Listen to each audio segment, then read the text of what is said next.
তাসবিহ দানা দিয়ে তাসবিহ পাঠ করা যাবে কি যাবে না? শাইখুল ইসলাম ইবনে তাইমিয়া রাহিমাহুল্লাহ বলেছেন, কেউ যদি তাসবিহ দানা দিয়ে মানে গুনে, এটা সুন্নাতের খিলাফ, তবে বিদআত বা হারাম নয়, জাস্ট জায়েজ হতে পারে। কথা বুঝতে পারলেন? জাস্ট কি এটা জায়েজ। সুনান আবু দাউদ 1501 1502 নম্বর হাদিস, আল্লাহ নবী তিনি ডান হাত দিয়ে তাসবিহ গণনা করতে বলেছেন। কেন? আবু দাউদ 1501 নম্বর হাদিস, নবী বলেছেন কিয়ামতের মাঠে এই হাতগুলো তোমাদের সাক্ষী দেবে। কথা বুঝতে পারলেন? কিয়ামতের মাঠে কি সাক্ষী দেবে? হাতগুলো সাক্ষী দেবে। সূরা নূর আয়াত নম্বর 24, সূরা হামিম সাজদা আয়াত নম্বর 20 এবং 21 এবং 22, কিয়ামতের মাঠে প্রত্যেক মানুষের হাত, পা, চোখ, কান সাক্ষী দেবে। অতএব তাসবিহ দানা আপনি এগুলো দিয়ে করবেন। তবে তাসবিহ দানা দিয়ে কেউ যদি তাসবিহ করে, এটা ডাইরেক্ট বিদআত বলা, যদি অনেক উলামারাই বলেছেন, শেখ আলবানী রাহিমাহুল্লাহ তিনি সিফাতুস সালাতুন নবীর মধ্যে বলেছেন, তবে শেখ সালেহ আল ইসলামী রাহিমাহুল্লাহ বলেছেন এখানে দুটো ভাগ আছে। একজন ইয়াং ছেলে, ইন জেনারেল ভালো বুঝে, সবকিছু বুঝে, এ যদি তাসবিহ দানা দিয়ে গণনা করে তাহলে এটা সুন্নাতের খিলাফ, উচিত নয়, তাকে আঙ্গুল গণনা করতে হবে, এটাই সুন্নাত। আমরা কি আমল করব? সুন্নাত না জায়েজ? সুন্নাত। সুন্নাত আমল করলে কি হয়? নবীর সঙ্গে থাকা যায়। জান্নাতে কোথায় থাকবেন? নবীর সঙ্গে থাকবেন। আর দুই, কেউ যদি বয়স্কর কারণে, বার্ধক্যের কারণে, বয়স 50-60 হয়ে গেছে, অর্থাৎ কেউ গুনতেই পারে না, 1 2 3 4 5 6 10 পর্যন্ত বলতে পারে না, এমন হতে পারে কি পারে না? আছে না নাই? যে 33 পর্যন্ত যেতে পারে না, মানে জানেই না, এরকম মানুষ আছে না নাই? আছে। তো ওই ব্যক্তি যদি তাসবিহ যদি গণনা করে, তাসবিহ কি যদি ওই ইট ঢেল পাথর যদি গণনা করে, সুনান আবু দাউদ 1500 নম্বর হাদিস, আল্লাহ নবী একদিন একটা মেয়ের পাশ দিয়ে যাচ্ছেন, মেয়েটি কিছু খেজুরের বিচি গুনছে। আল্লাহ নবী তখন বললেন যে তোমাকে এর চেয়ে ভালো জিনিস কি শিখিয়ে দেবো? তখন আল্লাহ নবী সুবহানাল্লাহ 33 বার, আলহামদুলিল্লাহ 33 বার, লা ইলাহা ইল্লাল্লাহ 33 বার শিখিয়ে দিলেন। মানে তিনি খেজুরের বীজ গিলে এবং গোনা।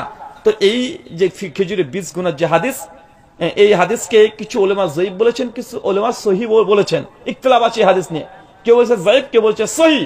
দেন ইমাম শাওকানি হাদিসকে সহিহ বলেছেন। ইমাম শাওকানি তার নাইনুল আওতারে হাদিসকে সহিহ বলেছেন। শেখ আল্লামা শাইখুল ইসলাম ইবনে তাইমিয়া রাহিমাহুল্লাহ এই হাদিসকে তিনি সহিহ বলেছেন। আবার এদিকে শেখ আলবানী রাহিমাহুল্লাহ এই হাদিসকে যায়ীফ বলেছেন। কথা বুঝতে পারলেন?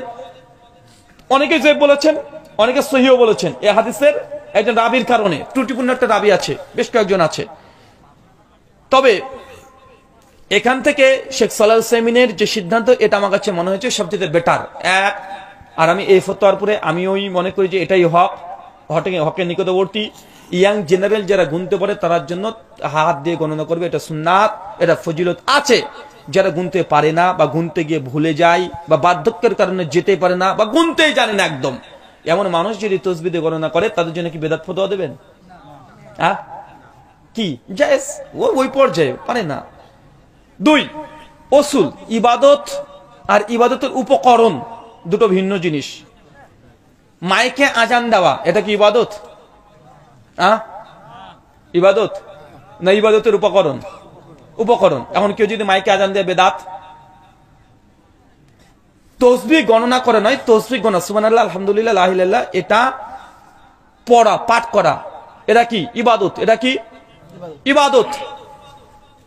আমি হাতে গুনলাম না, ঠিক আছে, আমি মনে করলাম যে হাত গুনলে শিরক বা রিয়া হয়। যেমন অনেকে উদাহরণ দেয় যে তাসবিহ গুনলেও তো রিয়া চলে আসতে পারে, পারে কি পারে না?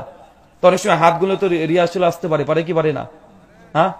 নামাজের মধ্যে তো রিয়া চলে আসে না? ডাইরেক্ট নামাজ পড়ছেন, ভাবছে কেমন দেখছে মনে হয় কি হয় না? হয় কি হয় না? কথা বলেন, হয়। তো এই শুধু তাসবিহ গুনলেও যেমন রিয়া আসতে পারে, হাত গণনা করলেও রিয়া আসতে পারে, পারে কি পারে না? রিয়া মানে গোপন শিরক, অহংকার, এটা আসতে পারে কি পারে না? পারে।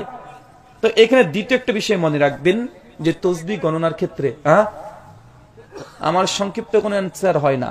একটা উত্তর যদি হয় একটা দিয়ে দেব, কিন্তু এই মাঝখান থেকে জায়েজ না জায়েজ ফতোয়া দিয়ে চলে যাবো, পরে সমালোচনা করবেন, আমার হয় না। একটাই বলবো ডিটেল, যেন আপনি পূর্ণ মাসালা যেন বুঝতে পারেন। শেখ আব্দুর রাজ্জাক বিন ইউসুফ হাফিজাহুল্লাহ সমালোচনা এই জন্য করে, ওই যে প্রশ্ন করেছে, শেখ আমি গরুর দুধ জোয়াতে গিয়েছি, দিয়ে পোষের ফোঁটা পড়ে গেছে পোশাকে, নামাজ হবে? শেখ আব্দুর রাজ্জাক বলছে জি হ্যাঁ, 1 বালতি গাভীর প্রস্রাবের মধ্যে যদি পাঞ্জাবি চুবিয়ে নেন, নামাজ পড়লে নামাজ হয়ে যাবে। তবে মানুষের প্রস্রাব যদি 1 ফোঁটা পড়ে, নামাজ হবে না। ওটা বাংলাদেশ কেঁপে গেল, কি বলে এটা কি বলেন তো? এক কথায় উত্তর দিলে এই সমস্যাগুলো বেশি হয়। কিন্তু যখন মাসালাহাত যখন পরিষ্কার দুই দিক থেকে যখন বলতে শুরু করবেন, আর হবে না, কারণ এই মাসালা আমি এক কথা উত্তর দেবই না। কেন? এটা আহলে হাদিসদের মধ্যেও উলামাদের মধ্যেও দুই গ্রুপ আছে, তাই আমি একটা মত দিয়ে দেবো, তখন বলবে যে রুহুল এখানে একটু বেশি বাড়াবাড়ি করলো। তাই আমি দুই দিককারী দলিল আলোচনা করি, কথা বুঝতে পারলেন না ভাইজান? দুই দিককারী। ওই জন্য বলেছি হাদিস মধ্যে দুর্বলতা আছে। তাই শেখ সালাহ আল ইসলামের যে ফতোয়া আমার কাছে এটাই বেশি মনে হয়েছে যে না এটাই হকের নিকটবর্তী। আর যেগুলো মাঝে যুক্তি দেওয়া হয় যে রিয়া চলে আসতে পারে, এটা হাত গোনাতেও চলে আসতে পারে, পারে না চাচা? পারে কি পারে না? পারে। তাই আমরা বলবো তসবিহ গণনা করেন, ডিরেক্ট সবার জন্য তসবিহ বিদআত নয়, কিছু মানুষের জন্য জায়েজ।